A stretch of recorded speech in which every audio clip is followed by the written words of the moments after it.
அஸ்ஸலாமு அலைக்கும் வரஹ்மத்துல்லாஹி வபரகாத்துஹு. தண்ணீர் தர்மம். அல்லாஹுடைய தூதர் ஸல்லல்லாஹு அலைஹி வஸல்லம் அவர்களிடத்திலே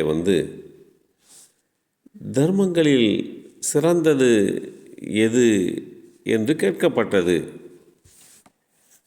அந்த வேளையிலே அல்லாஹுடைய தூதர் ஸல்லல்லாஹு அலைஹி வஸல்லம் அவர்கள் தண்ணீர் புகட்டுவது என்று பதில் சொன்னார்கள். இந்த செய்தி நசாயி என்ற நூலிலே 3664 என்ற எண்ணிலே பதிவு செய்யப்பட்டிருக்கிறது. தண்ணீரை பிறருக்கு நாம் கொடுப்பதன் மூலமாக ஏற்படுகின்ற அந்த பாக்கியங்கள் நிகர்காட்ட முடியாத நன்மைகளை நமக்கு பெற்றுத்தருகிறது. ஒரு மனிதர் தாகத்தால் தவிர்த்து கொண்டிருந்த ஒரு ஜீவராசிக்கு தண்ணீர் கொடுத்தார். அதன் காரணத்தினால் அல்லாஹ் அவருடைய பாவங்களை மன்னித்தான் என்கின்ற செய்தியையும் இஸ்லாம் மிக தெளிவாக எடுத்துச் சொல்லும். ஒருவர் கிணறு தோண்டி மக்களுக்கு தண்ணீர் வழங்குகிறார். அதனால் குடிக்கும் ஒவ்வொருவருக்கும் அவருக்கு உண்டான நன்மை கிடைத்து கொண்டே இருக்கும். எத்தனை நபர்கள் தண்ணீர் குடிக்கிறார்களோ அவர்களுடைய நன்மைகளெல்லாம் யார் அதற்காக வேண்டி ஏற்பாடு செய்தாரோ, பொருளாதாரத்தை கொடுத்தாரோ அவருக்கு கிடைக்கும்.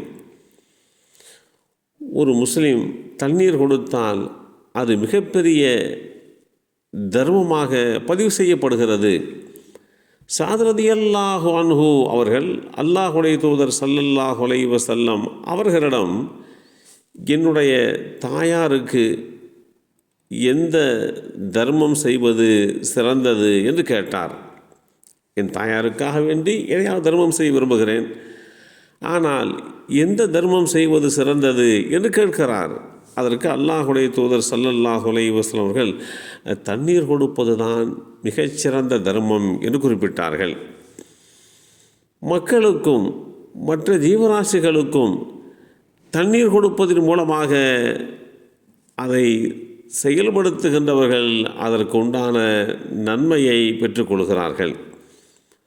ஒரு பெண்மணி தாகமாக இருந்த ஒரு நாய்க்கு தண்ணீர் கொடுத்ததனால் அல்லாஹ் அவருடைய பாவத்தை மன்னித்தான் என்கின்ற செய்திகளெல்லாம் நபிமொழி தொகுப்புகளிலே இடம்பெற்றிருக்கிறது.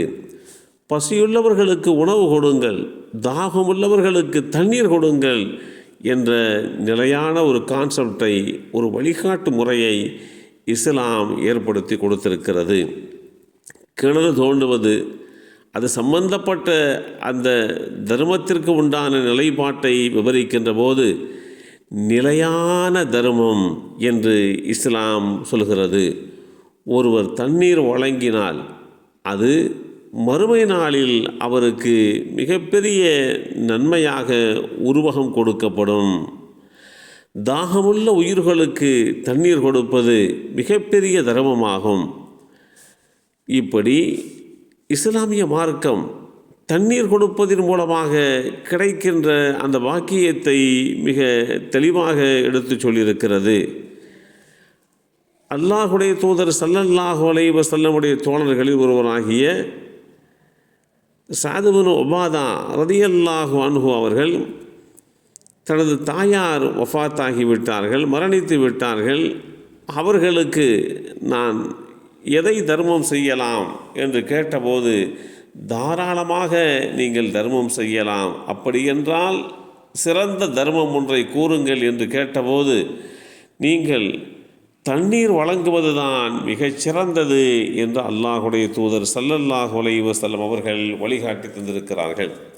பொதுவாக காசு பணத்தை கொடுப்பது, உணவு கொடுப்பது, இவைகளையெல்லாம் விட மேலானதாக மனிதன் உலகத்திலே ஜீவிப்பித்திருப்பதற்கு, மனிதன் உலகத்திலே ஜீவித்து வாழ்வதற்கு தேவையான ஒன்று தண்ணீர். அந்த தண்ணீரை வெயில் காலங்களிலே பிறருக்கு கொடுத்து அவர்களுடைய தாகத்தை தணிப்பதற்கு உதவி புரிந்து அல்லாஹ்விடத்தில் கிடைக்கின்ற வளமான நன்மைகளை பெற்றுக்கொள்ள முயற்சிக்க வேண்டும்.